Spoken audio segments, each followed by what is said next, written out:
আমি আপু দুলাভাই আর দুলাভাইয়ের বোন মিলে অনেক রাত পর্যন্ত আড্ডা দিয়েছি। তাই ভাবলাম সকাল 10টার আগে হয়তো আর ঘুম ভাঙবে না। মনের সুখে ঘুমিয়ে পড়লাম।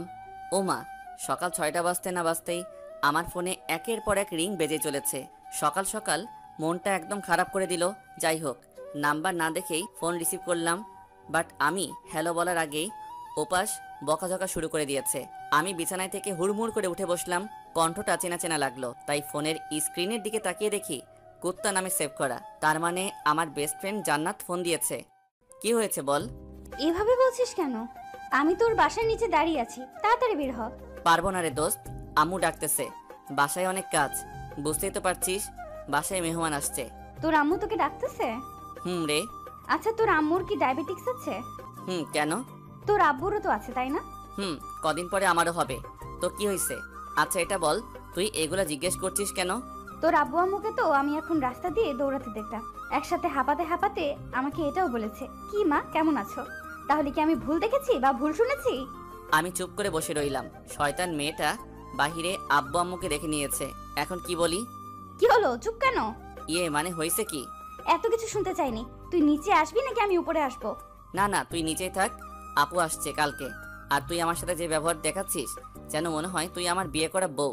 আচ্ছা তাহলে তুই আয়। ওকে, আসতেছি। 5 মিনিট দাঁড়া। আমি 10 মিনিটে রেডি হয়ে আসছি। গুনে গুনে আধা ঘন্টা পর বের হয়েছি। এতক্ষণ শুধু জানালার ফাঁকা জায়গা দিয়ে জান্নাতের অপেক্ষা করতে করতে কেমন ছটফট করছে এগুলা দেখলাম। নিচে নামতেই জান্নাত আমার শার্টের কলারটা চেপে ধরলো। আজ কেমন যেন জান্নাতকে একটু বেশি সুন্দর লাগছিল। জান্নাত এমনিতে বেশ সুন্দরী মেয়ে, আর আজকে তো রাগে লাল হয়ে গেছে, তাই আরো সুন্দর লাগছিল। জান্নাত বলে উঠল, কুত্তা, আমাকে এতক্ষণ অপেক্ষা করালি কেন? আর বলিস না, বাসায় দুলাভাই আসছে, এটা নিশ্চয়ই জানিস। তো বের হতে যাব, এমন সময় দুলাভাই এসে হাজির। আমাকে বলে, হ্যাঁ কোথায় যাও এত সকালে? কি করতে চাও? নানা রকমের প্রশ্নের উত্তর দিয়ে আসতে লেট হয়ে গেছে। সরি। বুঝেছি। কি বুঝলি? এই যে এত মিথ্যা কথা তোর ঠোঁটের ডগায় থাকে। আচ্ছা চল, অনেক দেরি হয়ে যাচ্ছে। ওয়েট ওয়েট, এই বেচারাটাকে? ও বুঝেছি, আজকে আবার নতুন কারোর সাথে দেখা করতে যাচ্ছিস। বুঝে গেছিস তাহলে? বুঝবো না আবার, আটা ময়দা তো কম মাখিসনি। চুপ শয়তান, মূর্খামি করবি না। এগুলো হলো মেকআপ, কোনো আটা ময়দা না। জানি। আচ্ছা, এটা যেন তোর কত নাম্বার রিলেশন? 16 নাম্বার। আচ্ছা, এটা বল, 16 জনের মধ্যে তোর সব থেকে বেশি কতদিন রিলেশন ছিল? একদিন 3 ঘন্টা 45 সেকেন্ড। এটাই সর্বোচ্চ রিলেশন? কি করব বল, যার সাথে ফ্রি ভাবে কথা বলি তার সাথেই ঝগড়া শুরু করে দেই। অবশেষে রাগ কন্ট্রোল করতে না পেরে ব্রেকআপ করে দিই। কিন্তু দেখ, তোর আর আমার কতদিনের ফ্রেন্ডশিপ, আজ পর্যন্ত ঝগড়া হয়নি। কি বললি? আবার বলতো। ঠিক তা না, ঝগড়া হয় ঠিক আছে, কিন্তু আমি জানি তুই কিছু মাইন্ড করিস না। তুই ওরকম ছেলেই না। ও আচ্ছা আচ্ছা, আমি ওরকম ছেলেই না। তবে কিরকম ছেলে শুনি? এখন দেখছি আমাকে নিয়ে গবেষণা করা শুরু করে দিয়েছিস। বেশি কথা না বলে তাড়াতাড়ি পা চালা, এমনিতেই অনেক দেরি হয়ে গেছে। আজকে ফার্স্ট মিট ওর সাথে, তাই আর দেরি করা যাবে না।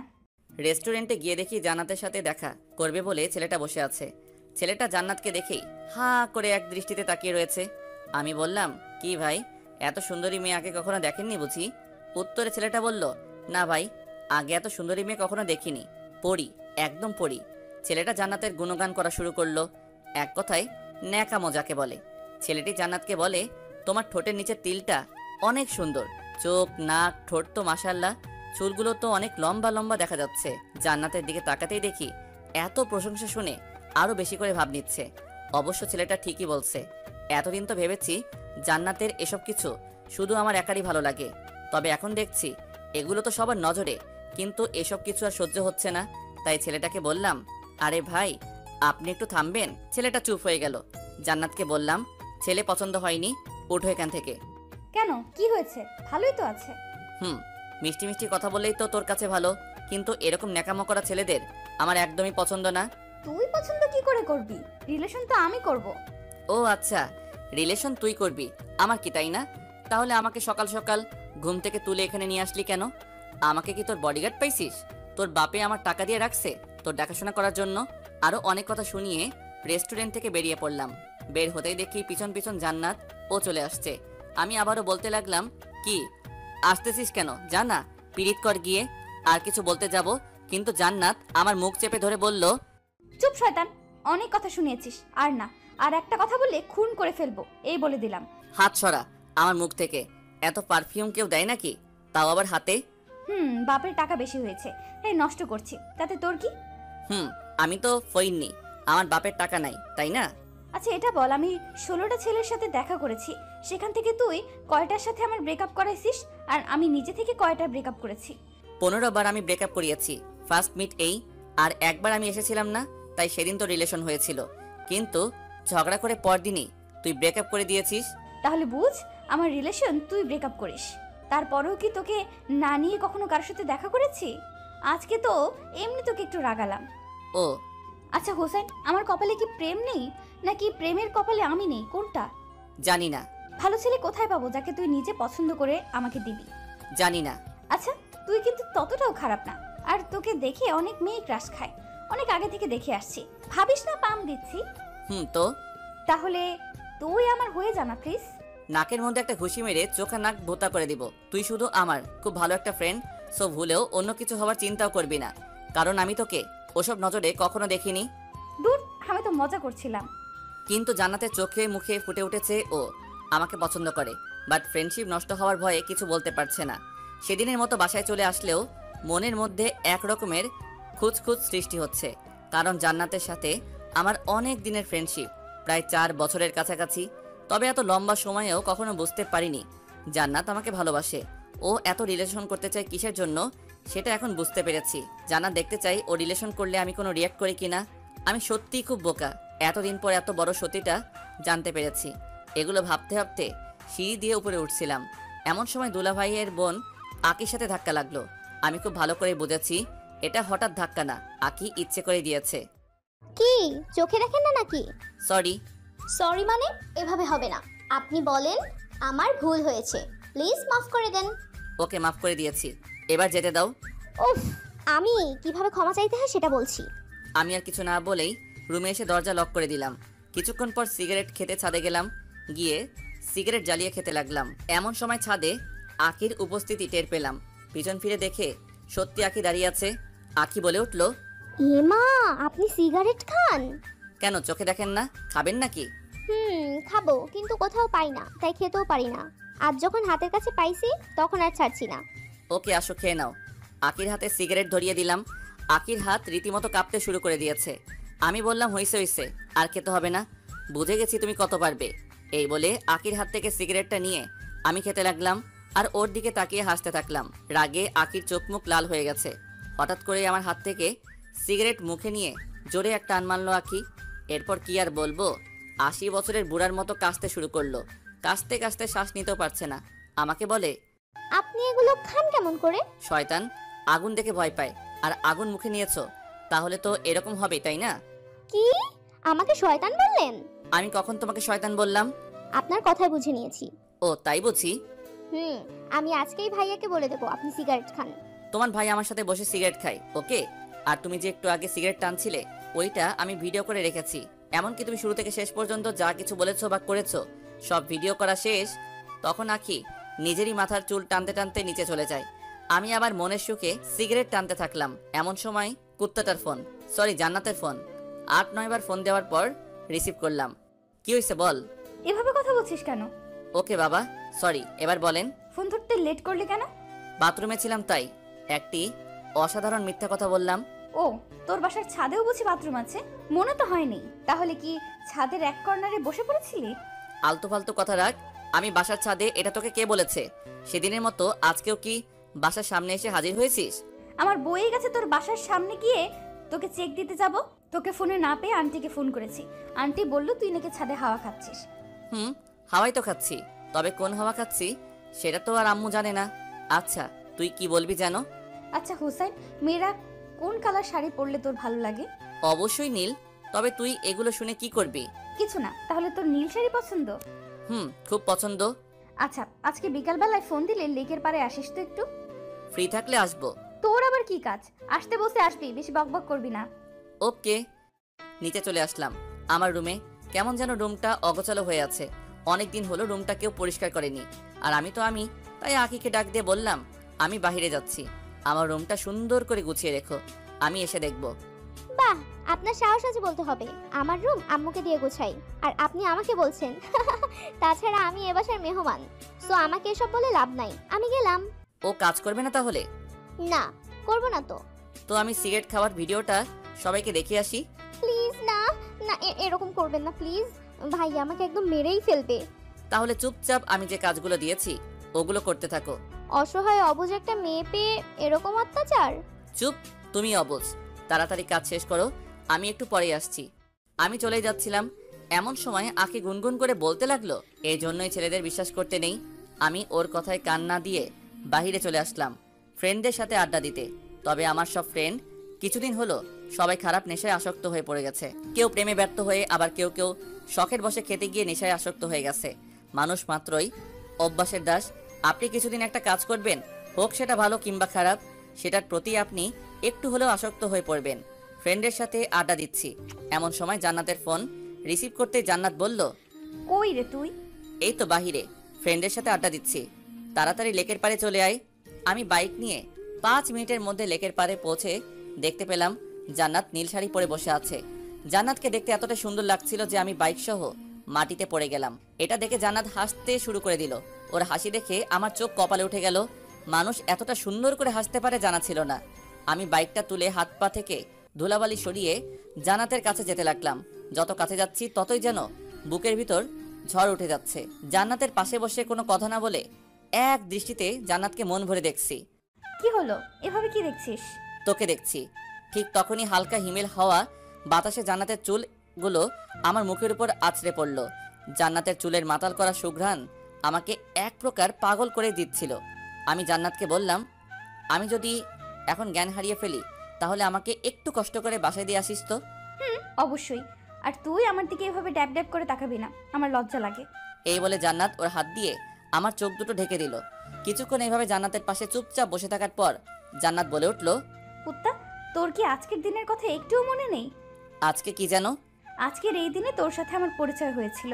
গত 4 বছর আগে তোর ওয়ালেট হারিয়ে গিয়েছিল, আমি তোর ওয়ালেট খুঁজে দিয়েছিলাম। সেদিন থেকেই আমাদের এতদিনের ফ্রেন্ডশিপ। তোর কি এগুলো কিছুই মনে নেই? আমি মাথা চুলকাতে চুলকাতে বললাম, হ্যাঁ আছে তো। বাল আছে। পচা কথা বলবি না। আচ্ছা, এখন আমার যেতে হবে, আমি আজ উঠি। এত সহজে তো ছাড়ছি না। আজকে আমাদের ফ্রেন্ডশিপের 4 বছর পূর্ণ হলো, এই জন্য তোকে আজ রেস্টুরেন্ট নিয়ে খাওয়াবো। যত পারিস পুরোটাই আমার ট্রিট। তাই? তাই এবার চল তো। না রে, আমার আজ সময় নেই। তোকে একটা চিরকুট দেবো, এটা বাসায় গিয়ে খুলবি। আমি চিরকুট নিয়ে পকেটে যত্ন সহকারে রেখে দিয়ে বললাম, এবার চল। জান্নাত তখন আমার হাতে একটা ঘড়ি পরিয়ে দিচ্ছে আর বলছে, ঘড়িটা আমি অনেক পছন্দ করে কিনেছি। ভেবেছি ঘড়িটা এমন একজনকে দিব যাকে আমি কখনো ভুলতে চাই না। তাকে ঘড়িটা দিলে সেও একটু হলেও আমার কথা মনে রাখবে। আমি চুপচাপ জান্নাতের দিকে তাকিয়ে তাকিয়ে দেখছি কি সুন্দর ঠোঁট নাড়িয়া কথা বলে। আমি বললাম, তোর জন্য তো কিছু আনতে পারিনি। তুই যে এখানে এসেছিস সেটাই অনেক। তাই? আচ্ছা প্লিজ রেস্টুরেন্টে চল না। আমার বাসায় যেতে হবে, আমি গেলাম। এই বলে জান্নাত উঠে চলে যেতে লাগলো। আমি সেখানে মন খারাপ করে চুপচাপ বসে রইলাম। কিছুক্ষণ পর আমার কাঁধে কে যেন হাত রেখেছে। অনুভব করলাম, পিছন ফিরে দেখি জান্নাত। আমি বললাম, তুই তুই এখানে কি করিস? তোর তো বাসায় থাকার কথা। বাবা, এত রাগ? এতটাই রাগ, বাট আফসোস এই রাগ ভাঙানোর মানুষটা পেলাম না। কেন, আমি আছি কি করতে? আমার রাগ ওঠার কারণটাই তো তুই। ও আচ্ছা, আগে জানতাম না, এখন বুঝিয়ে দিলি। ওকে, আমি সত্যি সত্যি চলে যাচ্ছি। জান্নাত আবারও চলে যাচ্ছিল। আমি জান্নাতের হাত ধরে হ্যাচকা টান দিয়ে আমার পাশে বসিয়ে জান্নাতের গালে ঠাস ঠাস করে 2টা থাপ্পড় দিলাম। তুই আমাকে মারলি কেন? আমি জান্নাতের প্রশ্নের উত্তর না দিয়ে চুপচাপ সেখান থেকে বাইক নিয়ে চলে যাচ্ছিলাম। এমন সময় জান্নাত বাইকের পিছনে উঠে বসলো আর বলল, খুব ক্ষুধা লেগেছে, রেস্টুরেন্টে নিয়ে চল, খাবো। আমি মুচকি হেসে বললাম, গুড গার্ল। তুই আর কথা বলবি না, তুই আজকে আমাকে মারছিস, সো চুপচাপ গাড়ি চালা। আচ্ছা সরি। সরি মানে কি? হ্যাঁ, এই বলে আমার পিঠে ইচ্ছে মতো কিল ঘুষি মারতে লাগলো। তবে একটু ব্যথা লাগেনি, কারণ নরম হাতের ঘুষিগুলোও নরমই লাগছে। জান্নাতকে নিয়ে রেস্টুরেন্টে গেলাম। জান্নাত রেস্টুরেন্টে গিয়েই একের পর এক অর্ডার করতে থাকে। এরপর আস্তে আস্তে খাওয়া শুরু করলো। আমি এখনো খাওয়াই শুরু করিনি, এর মধ্যে ওর অর্ধেক খাওয়া শেষ। আমাকে বলে কিনা আমি নাকি আস্তে আস্তে খাচ্ছি। কিছুক্ষণ পর আমার অনেক দিনের পুরনো এক ফ্রেন্ড ওর বউকে নিয়ে রেস্টুরেন্টে প্রবেশ করলো। এখন ওরা দেশের বাইরে থাকে, কবে আসছে জানি না। তবে আমাকে দেখেই আমার দিকে ছুটে আসলো আর বলল, কি রে, কেমন আছিস? ও, আমার কথা মনে আছে তাহলে? কাজের অনেক চাপ, তাই তেমন একটা খোঁজ খবর নিতে পারি না। ভালো। আচ্ছা দোস্ত, ভাবি কিন্তু অনেক কিউট। ভাবি মানে? জান্নাতকে চোখ দিয়ে দেখিয়ে দিল। তখন জান্নাত লজ্জায় মাথা নিচু করে ফেললো। আমি কিছু বলতে যাব, এমন সময় এই যে শুনেন, হুসাইন কিন্তু অনেক ভালো ছেলে, কখনো কারোর সাথে রিলেশন করেনি। আমরা যখন একসাথে লেখাপড়া করছি তখন হুসাইনকে অনেক মেয়েই অফার দিছে, তবে ও কখনো এসব রিলেশনে যায়নি। তাই বলছি এমন কোনো কাজ করবে না যাতে ও মনে কষ্ট পায়। জান্নাতকে উদ্দেশ্য করে বলল। জান্নাত মাথা নেড়ে হ্যাঁ বলল। আমি তো পুরো অবাক হয়ে গেলাম।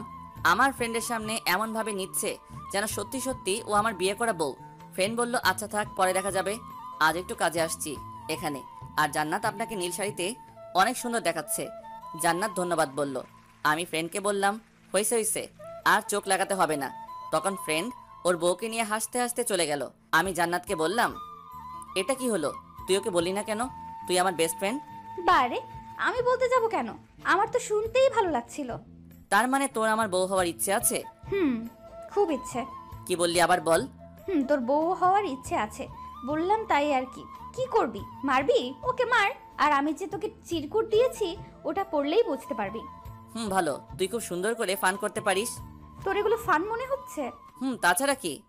তখন জান্নাত আমাকে চমকে দিয়ে রেস্টুরেন্টের ভিতরেই চিৎকার চেঁচামেচি করে আমাকে বকাঝকা করতে শুরু করে দিল। এমনকি টেবিলে থাকা প্লেট গ্লাসগুলোও দেয়ালে ছুঁড়ে ছুঁড়ে ভাঙতে শুরু করে দিল। অবস্থা খারাপ বুঝে জান্নাতকে কোনোভাবে রেস্টুরেন্ট থেকে বের করে রেস্টুরেন্টের মালিককে জিনিসপত্র নষ্ট করায় জরিমানা আমাকেই দিতে হয়েছে। এরপর জান্নাতকে বাসায় নামিয়ে দিয়ে আসলাম। রাস্তায়ও কোনো কথা বলেনি, আমিও কথা বলার আগ্রহ দেখাইনি। জান্নাতকে নামিয়ে দিয়ে বাইক নিয়ে বাসায় ফিরছি। আমাদের বাসার সামনে রাস্তার মোড়ে দুইটা ছেলে একটা মেয়েকে নানা রকম ভাবে টিজিং করছে। দূর থেকে ভালোভাবে বুঝতে পারছি না মেয়েটাকে, তাই বাইক নিয়ে কাছে দেখেই যা দেখলাম তাতে আমার মনে হচ্ছিল রাগে হয়তো এখন আমার মাথা ফেটে রক্ত বের হবে।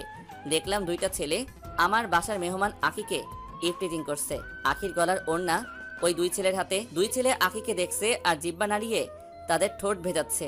ওদের চোখে মুখে শয়তানের চাপ ভেসে উঠেছে। আমার এতটাই রাগ উঠেছিল যে প্রথমে বাইক থেকে আগে হকি স্টিকটা বের করলাম। বাইক থেকে হকি স্টিকটা বের করে ওই দুই ছেলেকে ইচ্ছে মতো মারতে লাগলাম। হঠাৎ দেখি আশেপাশে অনেক লোকের ভিড় জমে গেছে। রাস্তার মাঝে ওদের রক্তের বন্যা বয়ে যাচ্ছে। প্রায় আধমরা করে ফেলেছি। সেদিন আর কিছু করলাম না, আখিকে নিয়ে বাসায় আসলাম। বাসার সামনে এসে বাইক থেকে নেমে দেখি আখির চোখে পানি। আমি এটা আগে খেয়াল করিনি। তখন আমি নিজ হাতে আখির চোখের পানি মুছে দিয়ে বললাম, ধুর পাগলি, এই সামান্য বিষয় নিয়ে কেউ বাচ্চাদের মতো কান্না করে নাকি? এই কথা বলার সাথে সাথে আবারও কান্না জুড়ে দিল। এখন আমরা বাসার সামনে, তুমি যে এত কান্না করছো কেউ দেখলে বলবে আমি তোমাকে মেরেছি। প্লিজ কান্নাটা থামাও, কিছুই তো হয়নি, আমি তো আছি, তাই না? চোখের পানি মুছে ফেলো। আপনি মুছে দেন। কি আর করার, আমি সবকিছু ঠিকঠাক করে আখিকে নিয়ে বাসায় ঢুকলাম। বাসায় ঢুকতেই আপুর সাথে দেখা। কই গিয়েছিলি হইসাই? এই তো একটু বাহিরেই। ও আচ্ছা শোন, এখন আর বাহিরে যাওয়ার দরকার নেই। কেন, কি হয়েছে? শুনলাম বাহিরে নাকি একটা ছেলে একাই দুজন ছেলেকে এমন মার মারছে যে তাদেরকে আমাদের এখন হসপিটালে রাখেনি, অন্য জায়গাতে নিয়ে যেতে হয়েছে। ও আচ্ছা তাই। কি বদমাইশ ছেলে রে বাবা, একাই দুজনকে মেরে হসপিটালে পাঠিয়ে দিয়েছে। এই কথা শুনে আখি হু হু করে হেসে ফেলল। কি হয়েছে, তুমি হাসলে কেন? কিছু না, এমনি। আপু, আর আমার তো রক্ত দেখলেই ভয় লাগে। কি, তোর রক্ত দেখলে ভয় লাগে? খুব ভয় করে। শয়তান, তুই তো প্রাইমারি স্কুলে পড়াকালীন অনেকেরই নাক ফাটিয়েছিস, আর বড় হয়ে কি কি করেছিস সেগুলো আর বললাম না। আখি আছে এখানে তাই। ভালো। আর তোমার কাছে এগুলো কে শুনতে চেয়েছে? এই বলে আমি রুমে চলে আসলাম। তবে আজ আমার রুম আমার নিজের কাছে অচেনা অচেনা লাগতেছে, কারণ আখিকে রুম গোছাতে বলেছিলাম। জানি গোছাবে, কিন্তু এত সুন্দর করে গোছাবে কে জানে। এত সুন্দর রুম দেখে বিছানায় ধপাস করে শুয়ে পড়লাম। ক্লান্ত থাকার কারণে বিছানাতে শুতেই ঘুমিয়ে পড়লাম। সন্ধ্যার আগ মুহূর্তে সূর্য যখন লাল রং আকার ধারণ করে তখন আমার ছাদে গিয়ে সিগারেট খেতে খুব ভালো লাগে। ও আর হ্যাঁ, আরেক সময় আছে যে সময়টা আমি ছাদে বসে বসে পার করে দেই অনেকটা সময়, সেটা হলো পূর্ণিমার রাতে। চাঁদের সৌন্দর্য দেখতে দেখতে সিগারেট খেয়ে পার করে দেই অনেকটা সময়। প্রতিদিনের মতো আজ সন্ধ্যায় ছাদে যাব, তবে ঘুম থেকে উঠে সিগারেটের প্যাকেটটা খুঁজে পাচ্ছি না। রুম গুছিয়ে আখি সিগারেটগুলো কই যে রাখছে কে জানে। আমার অনেক রাগ আর অনেক সাহসী মানসিকতাও আছে, তবে আমার কোনো জিনিস কেউ না বলে নিলে, সেটা আর ফেরত আনতে না পারলে, বা কোনো জিনিস অনেক খোঁজাখুঁজি করার পরও যদি না পাই, তাহলে রাগে এক প্রকার কান্না করে দেই। তো অনেক খোঁজাখুঁজির পর আমার বিছানার পাশের টেবিলে কেমন যেন অনেকগুলো জিনিস একসাথে প্যাক করে রাখা। প্যাকিংটা খুলতেই আমার 5 মিনিট লাগছে। ওইটার ভিতরে দেখতে পেলাম সিগারেট রাখা। উফ, তখন আমার মনে আনন্দের অনুভূতি সৃষ্টি হলো। আমি দ্রুত গতিতে সিগারেট খুঁজতে লাগলাম। তবে 7-8টা প্যাক ছিল, কোনোটাতেও একটা সিগারেটও পেলাম না। সব খালি করে রেখে দিয়েছে বদমাইশটা। প্যাকটার কাছে একটা চিরকুট পেলাম, যেটাতে লেখা, সিগারেট এমন এক জিনিস যার গায়ে তার বদনাম লেখা থাকে, তাই এগুলো খাওয়া ছেড়ে দিন। জানি এত সহজে ছাড়বেন না, তাই সিগারেটগুলো ফেলে দিয়ে খালি প্যাক রেখে দিয়েছি। উফ, এখন কেমনটা লাগে আকিকে পরে দেখে নিব। বিছানার নিচে আলাদাভাবে সিগারেট থাকে, সেখান থেকে সিগারেটটা নিয়ে ছাদে চলে আসলাম। ছাদে গিয়ে সিগারেট খেতে খেতে ভাবলাম, অনেকক্ষণ তো হয়ে গেল, এখনো পর্যন্ত জান্নাতের ফোন আসেনি, কি হয়েছে? তাই আমি নিজেই জান্নাতকে ফোন দিলাম। ফোন দিতেই রিসিভ করে ওপাশ থেকে মহিলা কণ্ঠে কেউ একজন বলে উঠল, কাকে চায়? আমি বুঝে ফেললাম এটা জান্নাতের আম্মু, মানে আন্টি ফোন রিসিভ করেছে। তবে জান্নাতের ফোন তো আন্টির কাছে থাকার কথা না। যাই হোক, আন্টিকে বললাম, আমি হুসাইন, জান্নাত কোথায়? ও বাবা, তুমি? হুম। জান্নাত কোথা থেকে যেন এসে রাগের মাথায় আমার ঘুমের ওষুধ খেয়ে ঘুমিয়ে পড়েছে। এখন পর্যন্ত ওঠার নামই নেই। মানে কি, ও এসব খেয়েছে কেন? সেটা জানার জন্যই তো তোমাকে ফোন দেবো ভেবেছি। তবে জান্নাতের ফোনের কিছু বুঝি না, তাই অনেক চেষ্টা করার পরও ফোন দিতে পারছি না। এরপর তুমিই ফোন দিলে। ও আচ্ছা, জান্নাতের এখন কি অবস্থা? আমি কি আসবো? না থাক, দুটো ঘুমের ওষুধ খেয়েছে, সমস্যা নেই, একটু পরেই ঘুম ভেঙে যাবে, তুমি চিন্তা করো না। আচ্ছা আন্টি, ওর ঘুমটা ভাঙলে আমাকে ফোন দিতে বলবেন। ওকে।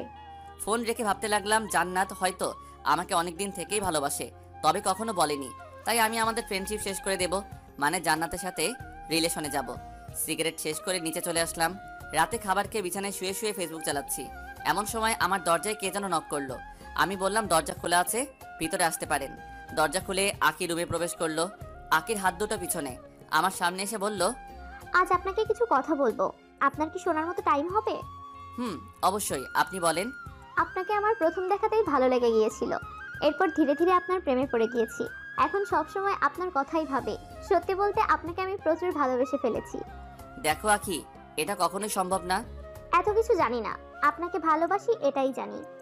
এই বলে হাত বাড়িয়ে ফুল দিল। আমি ফুলটা নিয়েছি, কারণ হলো ফুল তো কোনো দোষ করেনি। আকি হাসতে হাসতে আমার রুম থেকে চলে গেল। ঠিক তখন মনে পড়লো জান্নাত আমাকে একটা চিরকুট দিয়েছিল, ওইটা প্যান্টের পকেটে রেখেছি। পকেট থেকে চিরকুটটা বের করে পড়তে শুরু করলাম। চিরকুটটা ছিল এমন, দেখ হুসাইন, আমি তোকে অনেক দিন থেকেই ভালোবাসি। যদিও তোর কাছে এটা শুধুমাত্র ফ্রেন্ডশিপ, তবে আমার কাছে না, কারণ আমি তোকে ভালোবাসি। আর ভালোবাসি বলেই তোকে দেখিয়ে রিলেশন করতে চেয়েছি, যাতে তুই আমার প্রতি একটু সিরিয়াস হবি, এটা ভেবে। তোকে ভালোবাসি এটা অনেক দিন থেকেই বুকের মধ্যে চেপে রেখেছি, তবে আর পারছি না। বিশ্বাস কর, তোকে 1 মিনিটের জন্য আমার ভাবনা থেকে সরাতে পারি না। খুব ভালোবাসি রে তোকে, আর তোকে না পেলে আমি কি করব নিজেও জানি না। আরও অনেক কিছু লেখা ছিল। এখন আমি তো পড়ে গেলাম বিপদে। দু নৌকার এক মাঝি কখনো হয় না। হতো যদি আমি প্লে বয় হতাম, বাট আমি অমন না, কি করব কিছু বুঝতে পারছি না, মাথায় কাজ করছে না। অনেকটা সময় চলে গেল, এখনো পর্যন্ত জান্নাতের কোনো ফোন পেলাম না। এখন রাত 4টা বাজে, আর ভালো লাগছে না, তাই বাইক নিয়ে বেরিয়ে পড়লাম জান্নাতের বাসার উদ্দেশ্যে। 10 মিনিটে পৌঁছেও গেলাম। জান্নাতের বাসার সামনে দাঁড়িয়ে জান্নাতকে ফোন করতে থাকলাম। 10-12 বার ফোন দেওয়ার পর জান্নাত ফোনটা রিসিভ করলো। হ্যালো। কি হয়েছে বলেন? আমার কিছু হয়নি, কিন্তু তোর কি হয়েছে? তুই নাকি ঘুমের ওষুধ খাইছিস। তো আপনি কি? আমার কি মানে? আর তুই আমাকে আপনি করে বলছিস কেন? তাহলে কি বলবো? আচ্ছা দেখেন, আমার আপনার সাথে কথা বলতে ভালো লাগছে না, সো বাই। ভালোভাবে কথা বলছি, ভালো লাগে না, নিচে নাম, কথা আছে। পারবো না। এই বলে ফোনটা রেখে দিল। হঠাৎ জান্নাতের এতটা চেঞ্জ আমার কেমন যেন সহ্য হচ্ছিল না, তাই ওদের বাসার ভিতরে গেলাম। দরজা নক করতেই আন্টি দরজা খুলে দিল। বাবা, তুমি আসো, ভিতরে আসো। আমি ভিতরে প্রবেশ করলাম। আচ্ছা হুসাইন, জান্নাত কাউকে কি ভালোবাসে বা প্রেমে ব্যর্থ হয়েছে? তুমি তো ওর বিষয়ে সব জানো। আরে না, তেমন কিছু না। জানোই তো, মেয়েটা আমার অনেক জেদি। ওর বাবা তো ব্যবসার কাজে বাইরে গিয়েছে, তাই জান্নাতকে নিয়ে আমার অনেক চিন্তা হয়।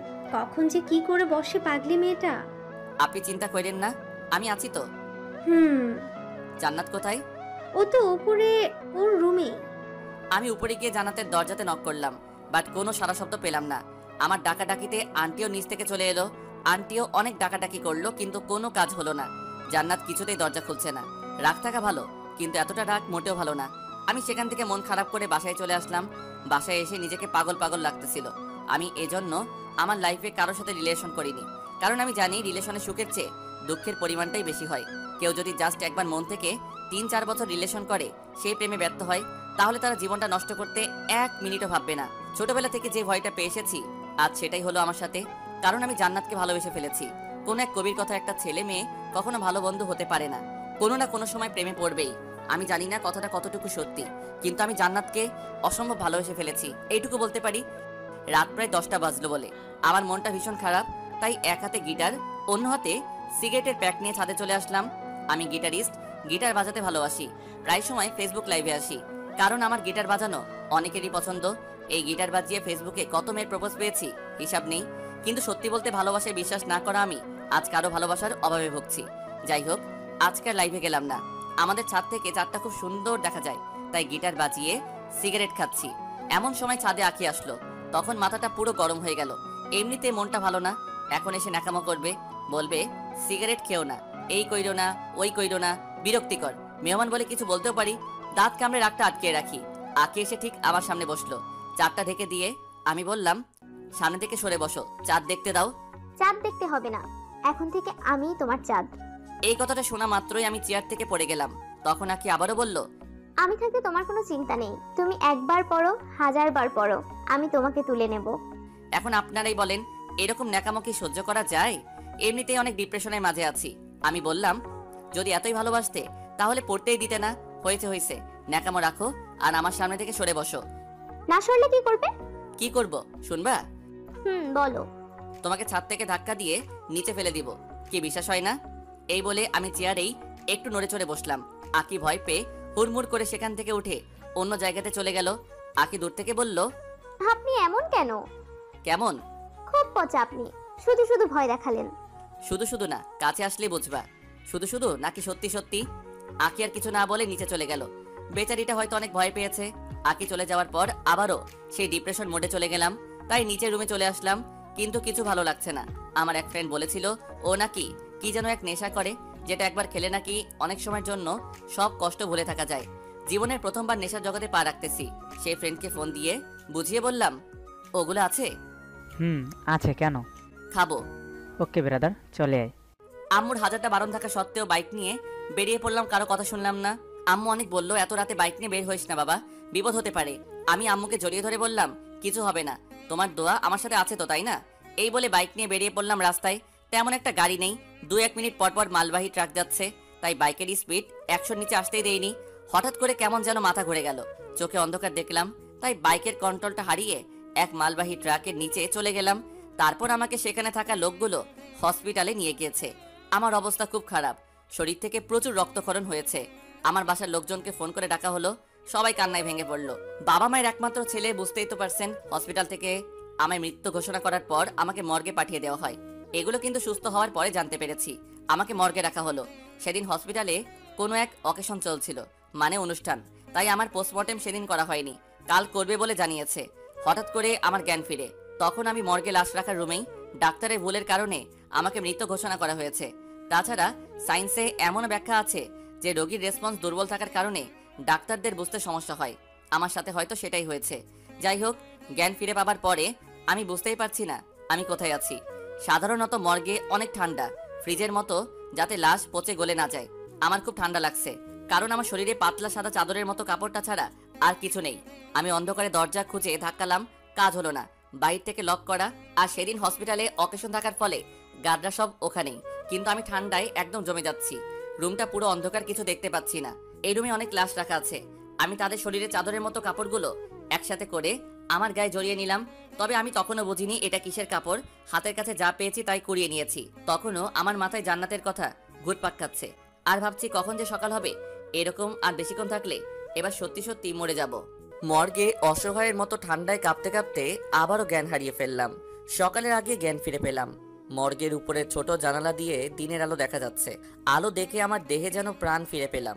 কিছুক্ষণ পর মর্গের এক গার্ড এসে দরজাটা খুলতেই আমি উঠে দাঁড়িয়ে তার দিকে ছুটে যাই। এটা দেখে সেই গার্ডটা ভয় পেয়ে দরজাটা আবারও লাগিয়ে দৌড়ে চলে যায়। ভয় পাওয়ারই কথা, কারণ মর্গে কখনো জীবন্ত মানুষ থাকে না। সো সেই গার্ডটা হসপিটালের ডাক্তার সহ আরো কিছু মানুষ নিয়ে এসে দরজাটা খুলতেই আমি আবারও দৌড়ে তাদের দিকে ছুটে গেলাম। সারা রাত অনেক ঠান্ডার মধ্যে ছিলাম, তাই গলা দিয়ে কোনো শব্দ বের হচ্ছিল না। এক ডাক্তার সবকিছু বুঝতে পেরে আমাকে তাড়াতাড়ি করে ইমার্জেন্সিতে নিয়ে গেল। সব ট্রিটমেন্ট শেষ করে আমাকে হসপিটালের এক রুমে রাখা হলো কিছুদিনের জন্য। ডাক্তার বলেছে এখানে কিছুদিন থাকলে পুরোপুরি সুস্থ হয়ে উঠবে। আব্বু ডাক্তারদের নামে পুলিশ কেস করতে চাইলে আম্মু বলল থাক না, আমার ছেলেকে ফিরে পেয়েছি, এটাই অনেক, আমি আর কিছু চাই না। তখন ডাক্তার এসে আমাদের কাছে ক্ষমা চাইতেই আম্মু তাদের বলল ক্ষমা চাইতে হবে না, আমার ছেলের মতো অন্য কারো ছেলের সাথে এমনটা করবেন না আর কোনোদিন। সেদিন যদি হসপিটালে অকেশন না থাকতো তাহলে আমার ছেলেকে পোস্টমর্টেম করা হতো, আর পোস্টমর্টেম হলে আমার ছেলেকে আর ফিরে পেতাম না। এই আম্মু আবারও কান্নাতে ভেঙে পড়লো। আমি আম্মুকে জড়িয়ে ধরে বললাম সবকিছু তো ঠিক হয়ে গেছে, তাহলে এখন কেন কান্না করছো? হসপিটালে সেদিন আমার আত্মীয় স্বজন সবাই ছিল, কিন্তু আমার চোখ দুটো শুধু জান্নাতকেই খুঁজে বেড়াচ্ছিল। কিন্তু সেদিন এক নজর জান্নাতকে দেখার জন্য পাগলের মতো এদিক ওদিক তাকাতাকি করতে থাকি, কিন্তু জান্নাতকে কোথাও দেখতে পেলাম না। তখন সবার সামনেই হেসে দিয়েছিলাম, হাসিটা কষ্টের ছিল। এটা আর কেউ না বুঝতে পারলেও আমার পাশে বসে থাকা আকি বুঝে নিয়েছিল। আকি আমাকে সান্ত্বনা দিয়ে বলল, সব ঠিক হয়ে যাবে। সব তো ঠিকই আছে। না, সব ঠিক নেই। আচ্ছা, কি ঠিক নেই? খুব ভালো করেই বুঝতে পেরেছি, আপনার চোখ দুটো শুধু জান্নাতকেই খুঁজে চলেছে। তোমাকে জান্নাতের ব্যাপারে কে বলছে? আপনার রুম থেকে জান্নাতের দেওয়া চিরকুটটা পড়ে সব বুঝেছি। আপনাদের মাঝে কি হয়েছে আমি জানি না, তবে চিন্তা করবেন না, সব ঠিক হয়ে যাবে। সব ঠিক হলে তুমি কেমন করবে? তুমিও তো আমাকে ভালোবাসো, তুমি সেদিন মিথ্যা বলেছিলে। আমার ভালোবাসা মিথ্যে নয়, আমি জানি জোর করে কারো ভালোবাসা পাওয়া যায় না। আপনার মনে আমার জন্য কোনো জায়গা নেই, আপনি আপনার সবটা দিয়ে জান্নাতকে ভালোবেসে ফেলেছেন, সব বুঝি। তুমি এত কিছু বুঝলে কেমন করে?